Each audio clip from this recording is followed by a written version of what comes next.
Welcome to Money Talks. I'm Genevieve Westcott with your latest financial news from across New Zealand and around the globe. On Friday, Auckland Super City launched its new Economic Development Strategy, or EDS, a 10-year roadmap designed to turn Auckland into the nation's economic powerhouse. Joining me today is Auckland Mayor Len Brown. Welcome. Hello, Genevieve. And National Business Review Editor-in-Chief Nevil Gibson. Good to see you, Nevil. Hi, Genevieve. Let's start with the Mayor. Aren't we already here in Auckland the economic powerhouse of the economy? Well, look, we're one of them. But I think one of the things that we're really focused on, and the reason why the government wanted to unite Auckland, bring it together, was to drive a much higher focus on export. And if you have a look at Auckland, 36% of the nation's GDP, but only 9% of it export-oriented. So therein lies the real directive from the Economic Development Strategy, much higher focus on export business. Now, this is a 10-year roadmap, but Nevil, I got to ask you, when I read it, with all due respect, Mayor, I thought I've heard a lot of this before. What do you read into it? Well, there's a lot of reading in it, but it doesn't really say a lot. But I'm told that it's really a consensus of a lot of other reports, brings a lot of things together, and it's lacking in specifics, mainly because the council doesn't see itself in that role. And you could say it's an expensive piece of fluff, but behind it is some quite clever thinking. And I was looking for a lot of facts and figures on the size of industry clusters and the traffic roadmaps and congestion and where the next growth areas are going to be. So it's fascinating from that point of view.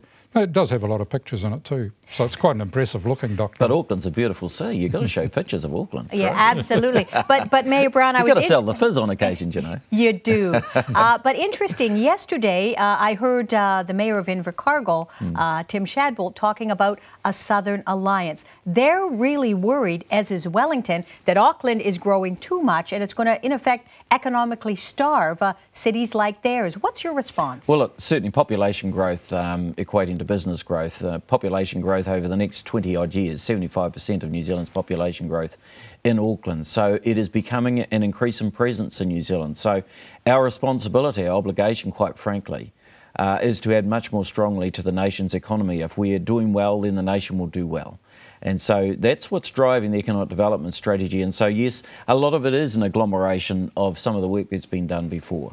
But we are clearly focused on Auckland as a real tourist destination. And so big changes coming in and around that. And we're focused on some high-end, high-tech innovation industries, particularly marine, food and beverage. You know, there's sort of those sectors, as well as obviously promoting ourselves as a very strong tourist destination. Now, one of the things that the plan really wants to do is to have much more export-driven economy operating here in Auckland. How is that going to work, Nevil? Well, I think there's two things here. There's the port and there's the airport. The airport is fantastic, and that has been seen all around the world to be a major driver of any economy, especially what we're talking about is a large metropolis come regional economy, and that's how countries are measured these days. You know, you don't really look at a country as a whole. You've usually got one big centre and it will suck everything in, and airports are part of that. The port, I think, is a real problem because it has been going backwards since the council took full ownership. You've got a port that's growing faster, and that's in Tauranga, and I think that's quite an issue for the council to deal with, because I think essentially council should get out of the port, let private enterprise take that over, and then build the rest of the railway line that they want to do. What's your response to that? Well, council won't be getting out of the port in a hurry, I can assure you that. I made some very strong commitments when I was elected as the mayor that we would hold the airport shares. What we are going to do, and Neville's right to the extent that we want the port to be a much more highly performing port and commercial entity, we've asked for a stronger return on our investment as 100% shareholders. So all issues aside from the present discussions and dispute relating to employment, it's about port footprint, freighting into the port, transport connections in and out of the port. So we've got some 2 large reports coming through at the end of October, November that are going to inform a debate in Auckland that I will lead, that will be about port, its positioning, its future, the extent of its growth, the technology that we need to apply in the port to either make it more effective in its position, if on the basis that we keep the port where it is. Yeah, and bottom line, it's been a bit of a disaster so far this year, hasn't it? The reputation of the Port of Auckland has taken a massive hit. Yep. Cost so far, 9 strikes, 2 lockouts, at least $8 million in reduced dividends to your council. That's right. Standalone port operating, carrying out the work that they're required to do as a port company. So they have to wear that as the port directors and as the company acting on behalf of us all. But it's my view, it's very important to take a considered, deliberate look at the port's future. 37% of the nation's trade in and out of that port, the biggest port, either airport or seaport in the nation, by a considerable margin. And as a result of the disputes, some companies have apparently complained to Export New Zealand that they've lost up to $250,000 this year because the port hasn't been operating the way it should. How harmful is it for the Auckland economy? Well, you look at ports around the world and they've mainly been taken out of the central city, moved to new places like to deal with larger ships. But you can only push these companies around a certain amount. Maersk, for example, which has already left Auckland for Tauranga. Precisely. It had a big problem in Singapore where they think that they're so efficient and they could push the companies around. Maersk said, we're out of here, you're not listening to us. And they went next door to Malaysia. So now all the big container ships that Maersk control, now the biggest in the world, now go through a port in Johor. Let's go back to the EDS, this new economic development strategy plan. How much support do you have dollar-wise from central government for this?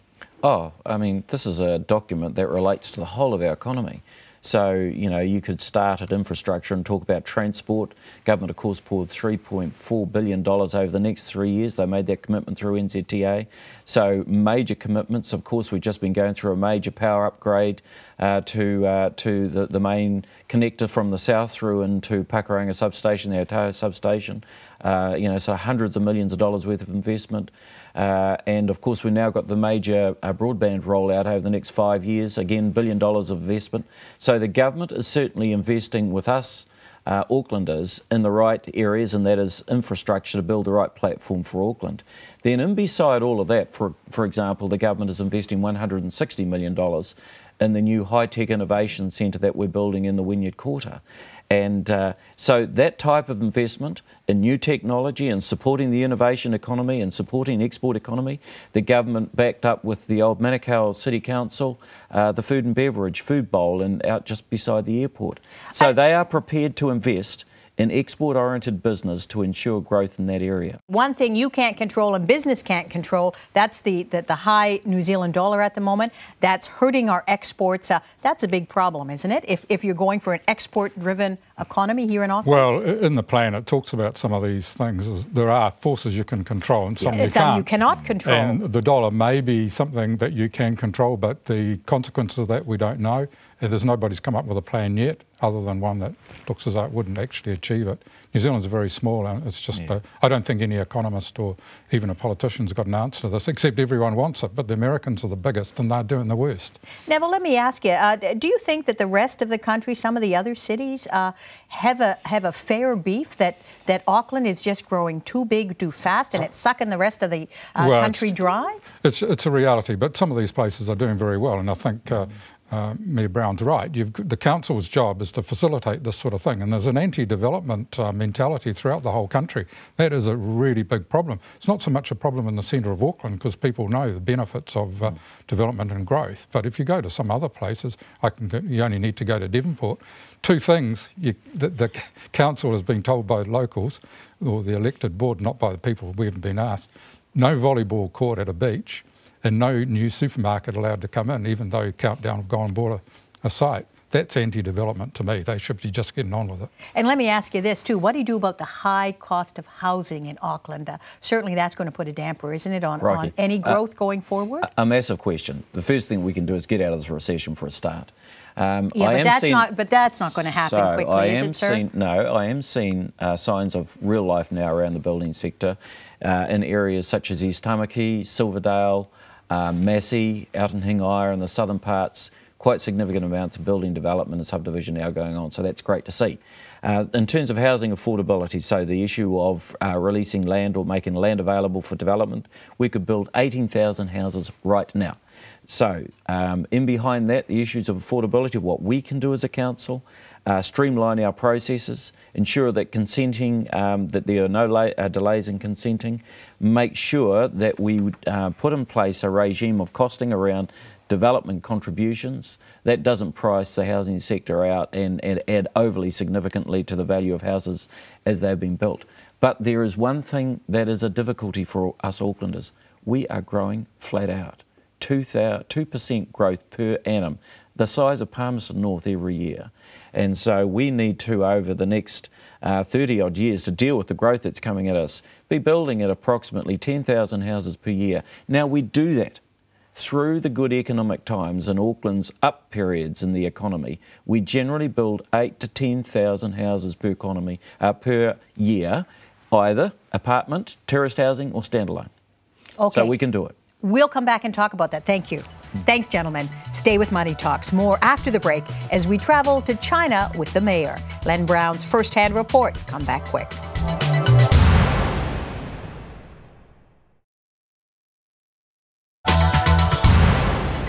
Welcome back to Money Talks. We're here with NBR's Editor-in-Chief, Nevil Gibson, and Auckland Super City Mayor, Len Brown. And we've been talking about housing, gentlemen. That is the big conundrum, isn't it, as Auckland continues to grow like Topsy? That's it.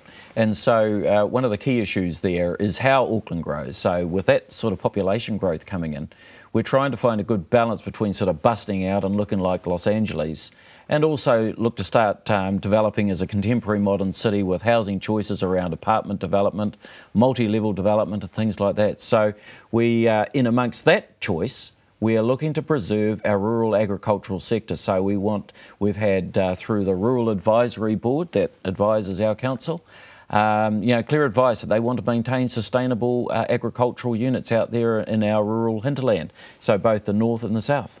So we are looking to put in place a rural-urban boundary that will replace the metropolitan-urban limit, and that means that most of our development over the next 30 years will be within that boundary. And so some of the key new developmental areas will be Massey, North, Silverdale, Helensville. We'll have larger townships around Warkworth and Pukekohe. We will have areas that we'll be looking at around Drury for future developmental opportunities. But primarily, we'll be looking to build more intensity around some of our transport nodes. For example, go and have a look at New Lynn. Big growth going in there, and the possibility, well not possibility, probability of apartment development. One thing you're going to need is a heck of a lot of money, and you went to China earlier this year looking for some. Who did you take with you? How did it go? And what business has come out of that? Look, it was a stunning trip. So Auckland, reaching out to the world, open to business. We've got 19 international sister city partners, 3 of them in China, Guangzhou, Ningbo and Qingdao. Huge economies. We took educationalists, infrastructuralists, those who are involved in biotechnology. The film and creative sector did extremely well there.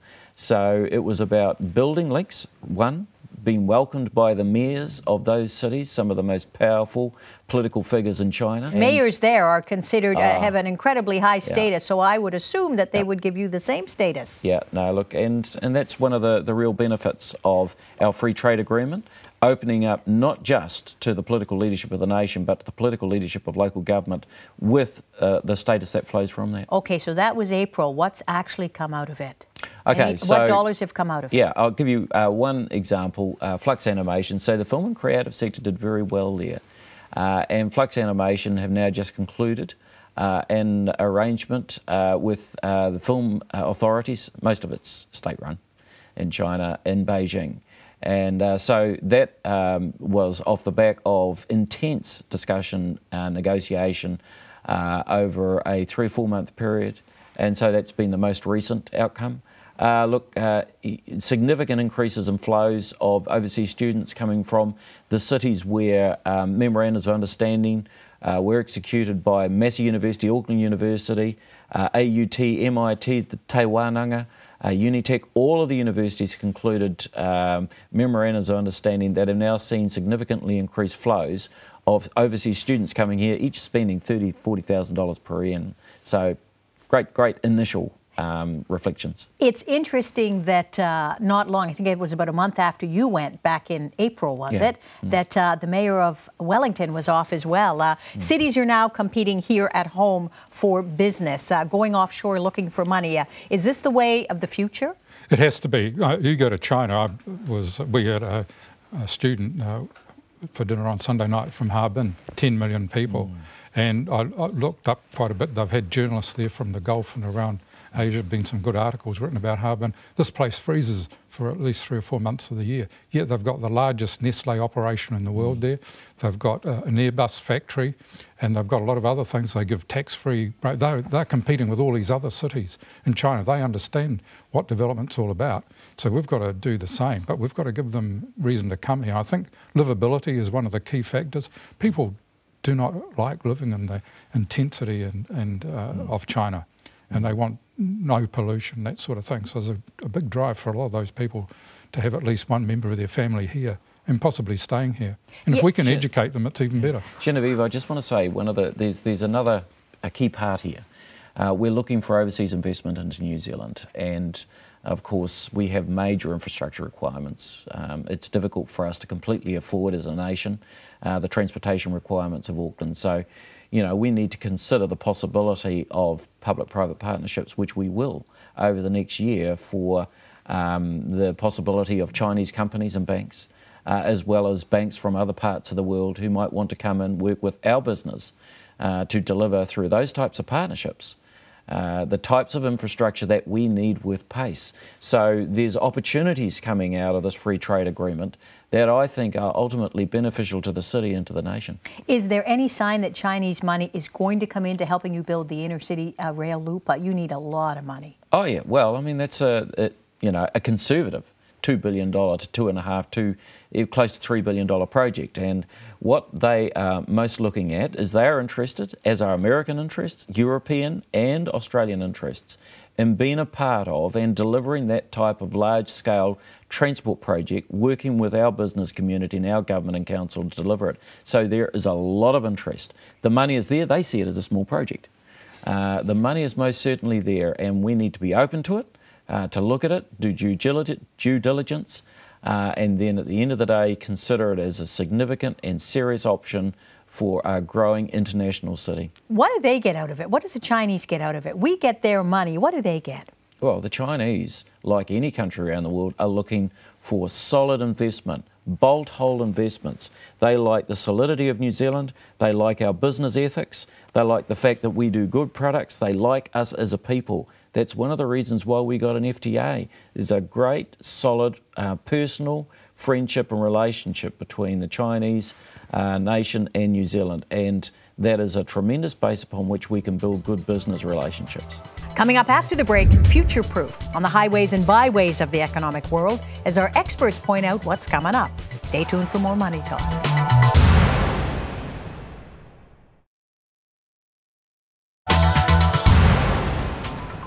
Welcome back to Money Talks with Nevil Gibson and Len Brown. And now it's time for Future Proof, what's on the radar for our guests. But before we get to that, Nevil, let me ask you, what do you think the Chinese authorities think about New Zealand when they think about us today? Well, the Chinese economy is quite a unique model. It's almost completely state-run, but there's a lot of entrepreneurs and people controlling a lot of money, and there's a lot of wealth, huge amount of wealth's been generated just for really quite ordinary people. And in some calculations, people who went to America, say 20 years ago, the people who didn't go are now better off than the people in America, because it is hard for migrants to absorb and be absorbed into countries, and the Chinese understand this. But now they're the world's big investment country, and they want to learn business. The higher takeover of Fisher and Paykel is really about them becoming much more of a global citizens, and they're doing it through business. We know that they've got a lot of ground to make up in political and other areas, but I guess that will come as they become more prosperous. And the world looks to them for a lead in certain areas. And bottom line, they want livable cities. Tell me about that. Oh, definitely, and that's been driven by the population. You cannot ignore 1 billion people with whatever your political system is. And they know about New Zealand's open air, lack of pollution, ease of travelling around, and they're less crowded, that sort of thing. They're very conscious of that, and they have at least one member of each family that can afford it will be going overseas at some stage, if not permanently. So where are the top cities right now that they're targeting? Where do they want to live? Well, if you're a reader of Monocle magazine, which is a really trendy publication, it's a bit Eurocentric, but they look for key things like quality of public transport, they look for design, they look for creative industries, this sort of thing.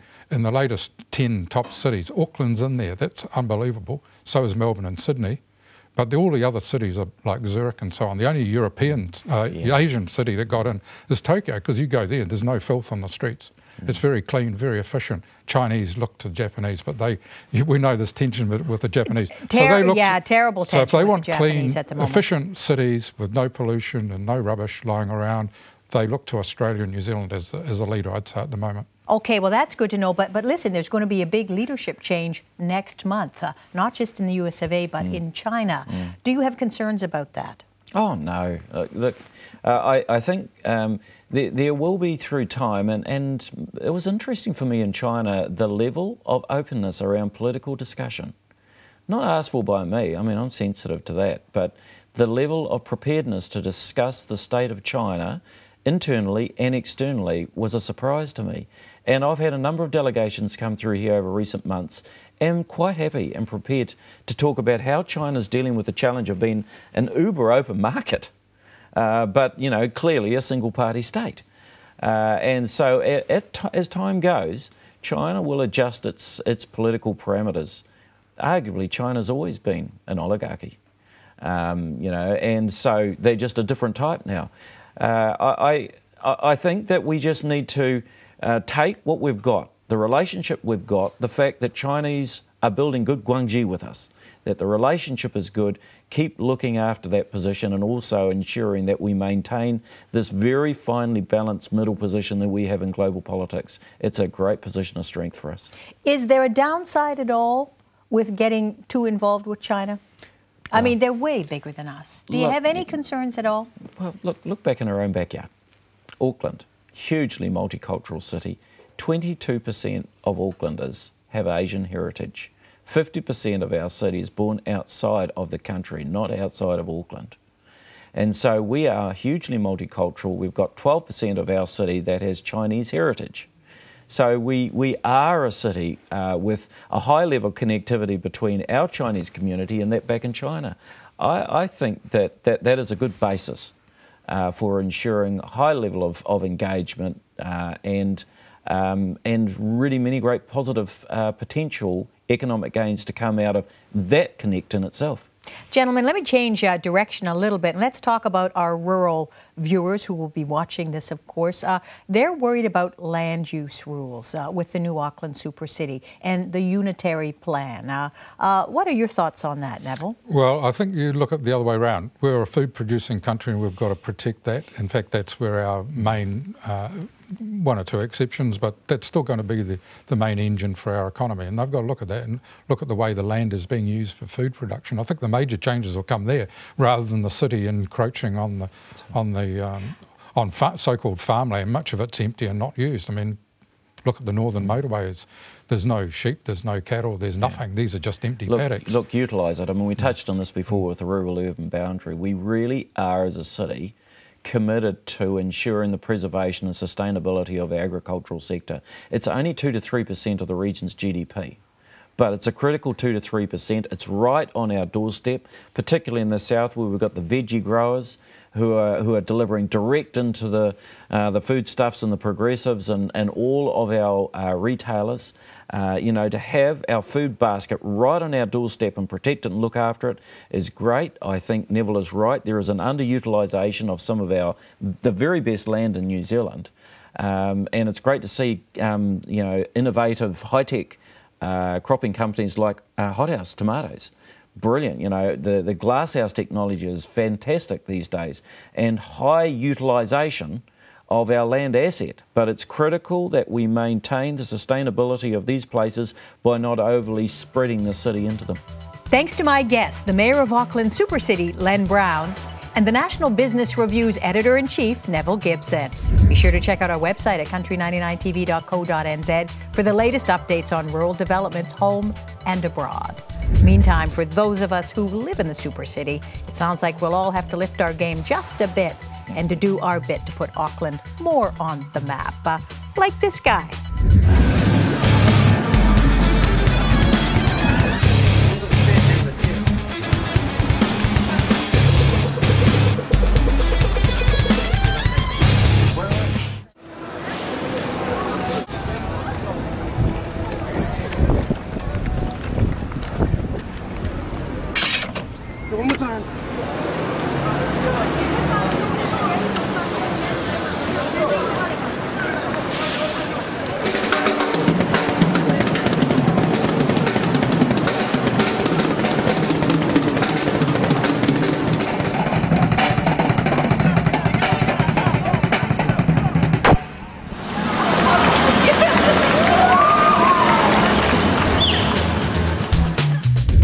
The Faith. See you next time.